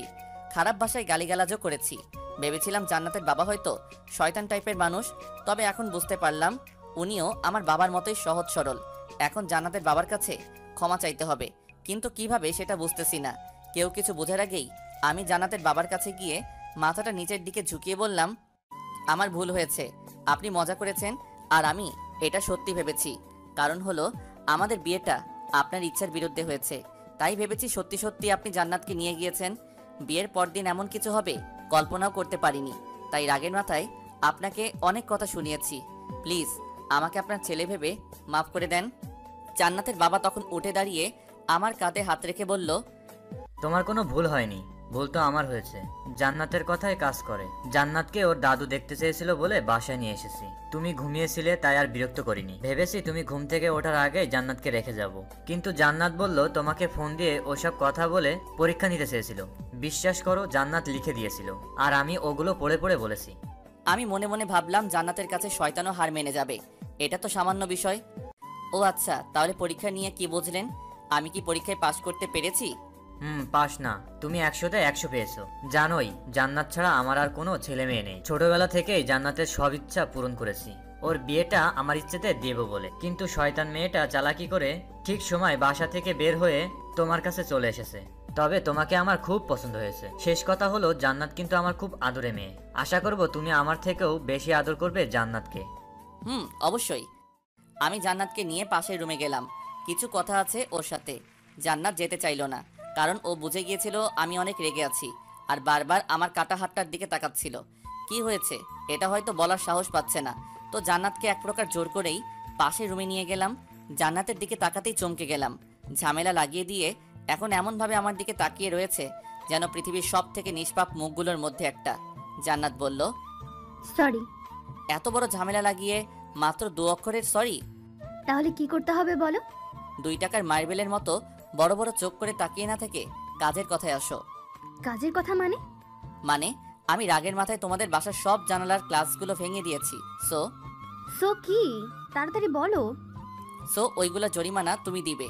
জানি আমার বড়লোক শ্বশুর কিছু বলবে না, তবে আমার একটা সম্মান আছে না, তাই আমাকে ঠিক করে দিতে হবে। তুমি ভেঙেছো, তুমি ঠিক করে দাও, আমাকে বলছো কেন? ও হ্যালো, তোমার জন্য এসব হয়েছে? আমি কি তোমাকে আমাদের বাসার গ্লাসগুলো ভাঙতে বলেছি? আমার ঘুম পাচ্ছে, আম্মুর কোলে শুয়ে থাকবো, গেলাম। এই বলেই জান্নাত পিছন ফিরে চলে যেতে লাগলো। আমি বললাম, এই জান্নাত শুনো তো, ওই জান্নাতের বাচ্চা, কানে শুনিস না নাকি? ও মা, জান্নাতের তো পিছনে তাকানোর নামই নেই, দূর চলেই গেল। ও হয়তো ভাবছে আমাকে বোকা বানিয়ে বেঁচে গিয়েছে। আমি আবারও জান্নাতকে ডাক দিতেই জান্নাত চোখ দিয়ে ইশারা করে আমাকে ওখানে যেতে বলছে। আমি ওখানে না গিয়ে রুমে এসে ভাব নিয়ে ফোনটা কানে নিয়ে বলতে থাকলাম, হ্যালো জানু, কি করছো? আচ্ছা আজকে কোন কালারের শাড়ি পরছো? জান্নাত এটা শোনা মাত্রই আমার দিকে দ্রুত ছুটে আসে, এসে আমার ঠিক পাশে দাঁড়িয়ে শোনার চেষ্টা করে আমি কার সাথে কথা বলছি। তখনই আমি রুমের মধ্যেই পায়চারি শুরু করে দেই। জান্নাত আমার পিছু পিছু ঘুরঘুর করতে থাকে। হঠাৎ করেই আমার হাত থেকে ফোনটা কেড়ে নিয়ে দেখে কেউ ফোন দেয়নি, শুধু শুধু ভাব নিচ্ছি। তখন জান্নাত আমার দিকে ভ্রু কুঁচকে তাকালো। আমি জান্নাতকে জড়িয়ে ধরে বিছানায় শুইয়ে দিলাম। আমি বললাম, তোমার নাকি ঘুম পাচ্ছে, তো এবার ঘুমাও। তোমার কাহিনী দেখে ঘুম চলে গিয়েছে। বলতে ভুলে গিয়েছি, জান্নাতের নাকটা অনেক সুন্দর লাগে আমার কাছে, কারণ ওর যখন রাগ ওঠে তখন নাকটা ফুলে যায়, মনে হয় এখনই ফেটে যাবে। জান্নাতের নাক হাত দিয়ে চেপে ধরে ওর ঠোঁটে কামড় বসিয়ে দিলাম। একটু পর জান্নাত শ্বাস নিতে পারছে না বলে আমার পিঠে চড়ে মারতে থাকে। তখন আমি ছেড়ে দিলাম। জান্নাত হাঁপাতে হাঁপাতে বলল, আমার আমার শ্বাস আটকে মেরে ফেলতে চাও নাকি? একদমই না। তাহলে এমন করলে কেন? সকালে তুমি আমাকে ঠিক এমনভাবে মেরে ফেলতে চেয়েছিলে। কি বলো এসব? আচ্ছা কেমন করে? অক্সিজেন ছাড়া মানুষ কি বাঁচতে পারে? না। তুমি সকালে আমার কাছ থেকে দূরে চলে গিয়ে তোমার বাবাকে দিয়ে যখন ওইসব কিছু বলিয়েছো, বিশ্বাস করো তখন আমার শ্বাস নিতে খুব কষ্ট হচ্ছিল, কারণ তুমি আমার অক্সিজেন। এই কথা বলার সাথে সাথে ধপাস করে জান্নাত আমাকে বুকে জড়িয়ে শক্ত করে চেপে ধরে বলল, সরি, আর কখনো এমন করব না, প্রমিস। ভালো। আচ্ছা, এক কাজ করো। কি কাজ? আবারও আগের মতো আমার ঠোঁটে কামড় দিয়ে শাসাটকে মেরে ফেলো। আবারও কিস খাওয়ার ধান্দা? খুব চালাক তাই না? কিন্তু আগের বার শুধু উদাহরণ দিতে কিস করেছি, সো আর দিতে পারবো না। এখন কিস দিবি না? ওই তুই করে বলবি না। কি করবি তুই? 100 বার বলবো তুই তুই তুই। মাত্র 4 বার হয়েছে, আরো 97 বার বল। এমন সময় পাশের রুম থেকে জান্নাতের বাবার ডাক শুনতে পেলাম। জান্নাতের বাবা বলল, আজকে তাহলে আসি, কিছুদিন পর তোমাদের বিয়ের জন্য বড় করে অনুষ্ঠান পালন করব। ওকে। তবে অনেক চিন্তা হচ্ছিল, কারণ তারা তো বাসায় যেতেই দেখতে পারবে তাদের বাসার জানালার সব গ্লাস ভাঙা। সে যাই হোক, পরে দেখা যাবে। এর আগে এক ফ্রেন্ড কিছুক্ষণ আগে ফোন দিয়ে আমাকে বাইক নিয়ে যেতে বলল, বিপদে পড়ছে বলল, তাই বাইক নিয়ে বেরিয়ে পড়লাম। ফ্রেন্ড তৌফিকের কাছে যেতেই তৌফিক বলল আজকে নাকি ওর জিএফ এর বার্থডে, তাই আমাকে সাথে নিয়ে জিএফ এর সাথে দেখা করতে যাবে। আমি আর তৌফিক গেলাম। যেতেই দেখতে পেলাম তৌফিকের জিএফ সহ আরও অনেক মেয়ের উপস্থিতি। আমি তৌফিককে বললাম, তুই দেখা কর, আমি এখানেই বাইকেই বসে থাকি। কিন্তু তৌফিক আমাকে নিয়েই গেল। দেখা করার এক পর্যায়ে তৌফিকের দরকারি একটা ফোন আসে, তাই তৌফিক তাড়াহুড়ো করে সেখান থেকে চলে যায়। যাওয়ার আগে আমাকে বলল যে ওর জিএফকে বাসায় নামিয়ে দিয়ে আসতে। আমি তৌফিকের জিএফকে বললাম, আপনি নিশ্চয়ই আমার সাথে যাবেন না? তাহলে আমি আসছি, আপনি এখান থেকে সোজা চলে যান। জি না, আপনি আমাকে নামিয়ে দিয়ে আসবেন। তো কি আর করার। তবে রাস্তায় উনি বলল ওনার এক ফ্রেন্ড নাকি আমাকে পছন্দ করেছে। পছন্দ করতেই পারে, এতে এমন কি হয়েছে? যদি বলি ভালোবেসে বিয়ে করেছি, এটা তৌফিক আপনাকে বলেনি? জানি। তাই কি হয়েছে? বউ থাকবে ঘরে আর জিএফ থাকবে বাইরে, সিম্পল। আমি এই কথা শুনেই বাইকটা থামিয়ে তৌফিকের জিএফকে বললাম, বাইক থেকে নামেন। কেন, কি হলো আবার? নামতে বলেছি, নামেন। তৌফিকের জিএফকে মাঝ রাস্তায় নামিয়ে দিয়ে বাসায় চলে আসলাম, কারণ তার কথা আমার ভালো লাগেনি। এসব টাইপের ছেলে মেয়েদের জন্য বিবাহিত অনেক সংসারের শান্তি নষ্ট হয়ে যায়। ভালো লাগতে পারে অনেকজনকে, এটা ঠিক আছে, তবে ভালোবাসতে হয় একজনকেই। বাসায় আসতেই প্রথমে জান্নাতের কাছে বসলাম, তবে আমি ওর কাছে বসাতেই ও আমার থেকে দূরে চলে যায়। কি হয়েছে, এমন করলে কেন? কার সাথে দেখা করে আসছো, সত্যি করে বলো। আমি সবকিছু খুলে বললাম, কারণ জান্নাত আমার শরীরে অন্য কারো ঘ্রাণ পেয়েছে হয়তো। কি তীক্ষ্ণ ঘ্রাণ শক্তি, সত্যি অসাধারণ। আচ্ছা যাও, গোসল করে আসো আগে, এরপর একটা কথা বলবো। কি কথা, এখনই বলো। না, আগে গোসল করে এসো। তোমার শরীরের মধ্যে অন্য মেয়েদের পারফিউমের ঘ্রাণ বের হচ্ছে, যেটা আমার সহ্য হচ্ছে না। এখন বেশি বুঝলে লাথি মেরে বিছানা থেকে ফেলে দিব। একে তো মেয়ের সাথে দেখা করে আসছো, আবার আমার মুখে মুখে কথা। যাও গোসল করে আসো। আমি আর কিছু বললাম না, চুপচাপ গোসলে চলে গেলাম। বলতে পারেন জান্নাতের কথায় কিছুটা ভয় পেয়েছি। জান্নাত মেয়ে হলে কি হবে, ওর কিল ঘুষি লাথির যে একটা হিট আমি আগেও ফ্রেন্ড থাকাকালীন খেয়েছি, এখনো মনে পড়ে সেই কথা। তাই আর কথা না বাড়িয়ে গোসলে চলে গেলাম। গোসল করে বের হতেই দেখি জান্নাত আমার জন্য তোয়ালে নিয়ে দাঁড়িয়ে রয়েছে। আমি তোয়ালে দিয়ে গাটা না মুছে জান্নাতের শাড়ির আঁচল দিয়েই গা মোছা শুরু করে দিলাম। আই কি করছো, ভিজে যাচ্ছি তো। আচ্ছা দাঁড়াও, আমি মুছে দিচ্ছি। ফ্রেশ হয়ে একটা সিগারেট জ্বালিয়ে খাওয়া শুরু করলাম। আপনারা ভাবছেন আমার সাহস বেড়ে গেছে তাই জান্নাতের সামনে সিগারেট খাচ্ছি? মোটেও না। জান্নাত আমাকে সারাদিনে একটা আর রাতে একটা সিগারেট খাওয়ার অনুমতি দিয়েছে। সে আমি যেখানে সেখানে খেতে পারি, তাই আমি সিগারেট খেয়ে জান্নাতের মুখের উপর ধোয়া ছাড়ছি। জান্নাতের তো রাগে নাকটা ফুলে ফেটে যাচ্ছে। সিগারেট খেয়ে বিছানায় ধপাস করে শুয়ে পড়লাম। তুমি কি যেন বলতে চেয়েছিলে, এখন বলো। না থাক, বলবো না। কেন, আবার কি হলো? আমার কোনো কথাই তো তুমি সিরিয়াসলি ভাবে নাও না। এখন সিরিয়াস ভাবে নিব, বলো তুমি। আমার বাবু লাগবে। উফ, আবার শুরু করে দিছো কেন? ওকে, সব হবে, আগে আমাদের বিয়ের অনুষ্ঠানটা শেষ হোক। আমার এটা ভেবেই খুশি খুশি লাগতেছে যে জান্নাতকে 2 বার বিয়ের সাথে দেখব। বাপরে বাপ, জান্নাত বউ সাজলে যা লাগে, কোনো প্রকার নেশা ছাড়াই মাতাল মাতাল লাগে। আচ্ছা তুমি কি কখনো ভাবছো আমি তোমার বউ হব? তোর স্বভাব তো ছেলেদের মতো ছিল, তাই কখনো বউ কি তুই যে জিএফ হবি এটা কখনো ভাবিনি। শয়তান কোথাকার, আমার স্বভাব ছেলেদের মতো কখন ছিল? ছেলেদের মতো হাতা কুচিয়ে শার্ট পরতি, টি শার্ট সাথে প্যান্টও পরতি। আরো কিছু বলবো? না থাক, কিছু বলতে হবে না। কেন হবে না, বলি না। আচ্ছা এখন তো তোর বউ, আর অন্য সব মেয়েদের মতো সবসময় শাড়ি পরিয়ে আর সংসারী হয়ে গেছি, বুঝিস না? সব ঠিক আছে, তবে আবার সংসারী কবে হলে? আমি নিজেই তো সংসার কি জিনিস বুঝি না। তোর বুঝতেও হবে না। এখন নিচে যেয়ে আম্মুর কাজে সাহায্য করো, না হয় আমার সাথে চুপচাপ শুয়ে থাকো, দুষ্টামি করতে পারবা না। আম্মুর কাজ শেষ করেই আসছি, এখন তোমার সাথে ঘুমাবো। জান্নাত আমার পাশে শুয়ে আমার উপরে ওর পা তুলে দিল। আমি কিছু বললাম না, কারণ রাতে তো ওর উপরেই আমি শুয়ে থাকি। ও তো জাস্ট পা তুলে দিছে, আমি ঘুমিয়ে পড়লাম। তবে কিছুক্ষণ পর লক্ষ্য করলাম, ওমা, জান্নাতের পুরো বডি আমার উপরে দিয়ে আমার বুকে মাথা রেখে মজা করে ঘুমাচ্ছে। ভালোই লাগছিল। একটু চিকনা মেয়ে তো, তাই মনে হচ্ছিল না কেউ আমার উপরে আছে। তো দেখতে দেখতে মাঝে কিছুদিন চলে যায়। কাল আমাদের বিয়ের অনুষ্ঠান, কিন্তু এখনো পর্যন্ত জান্নাতকে কোনো শপিং করে দেইনি। জান্নাতও কখনো বলেনি। আমি জান্নাতকে বললাম, চলো তোমাকে শপিং করিয়ে দিয়ে বাসায় দিয়ে আসি। কাল আমি যে সেখান থেকে তোমাকে নিয়ে আসবো। শপিং করা লাগবে না, আমার অনেক কাপড় আছে। তো কি হয়েছে, চলো তো। জান্নাতকে নিয়ে শপিং করতে গেলাম। তবে জান্নাতের কোনো কাপড়ই পছন্দ হচ্ছিল না। আমি জান্নাতের জন্য কিছু শপিং করেছি, আমার নিজের পছন্দের। কিছু বলতে অনেকগুলো, কারণ যা দেখি সব ভালো লাগে। সব কাপড়ে জান্নাতকে সুন্দর দেখায়। জান্নাত আমার জন্য কিছু জিনিস নিয়েছে, তবে ও ওর নিজের জন্য কিছুই নেয়নি। ও আমাকে বলে ওর নাকি কিছুই পছন্দ হচ্ছে না। আমি ওর জন্য যেগুলো কিনেছি ওগুলা ছাড়া। সেদিনের মতো শপিং শেষ করে জান্নাতকে তার বাড়িতে রেখে আসলাম। রেখে আসার সময় জান্নাত অনেক কান্না করছিল। বলে কিনা আমার সাথে থাকতে থাকতে আমার প্রতি আসক্ত হয়ে গিয়েছে। আমাকে ছাড়া একটা রাত থাকা নাকি জান্নাতের কাছে 1 মাসের সমতুল্য। জান্নাতকে অনেক বুঝিয়ে রেখে আসলাম, তবে ওর শর্ত ছিল সারা রাত আমার সাথে ফোনে কথা বলবে। বাসায় এসে ভাবলাম, জীবনে অনেক বিয়ে দেখেছি যারা বিয়ের সময় বউকে প্রাইভেট কারে এমনভাবে নিয়ে আসে যেন কিডন্যাপ করে নিয়ে আসছে। তবে আমার চিন্তাভাবনা অন্যরকম। বউকে নিয়ে আসবো বাইকে করে,